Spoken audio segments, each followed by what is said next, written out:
হংকংয়ের এই ন্যাচারাল পার্কটিকে একটি আদর্শ বিচরণ ক্ষেত্র বানিয়ে রাখা হয়েছে। বিভিন্ন জাতের পাখি, বক, সারস, বিভিন্ন পাখপাখালি এখানে এসে থাকে।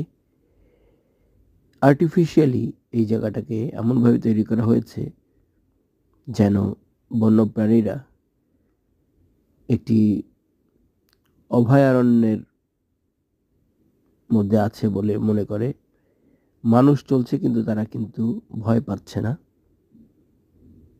আমি ভিডিও নিচ্ছি খুব কাছে থেকে, কিন্তু পরিবেশটা এত কোয়েট যে তারা আসলে তাদের মতো আছে। এখানে বেশ মাছ রয়েছে যেগুলি বকদেরকে আকৃষ্ট করে।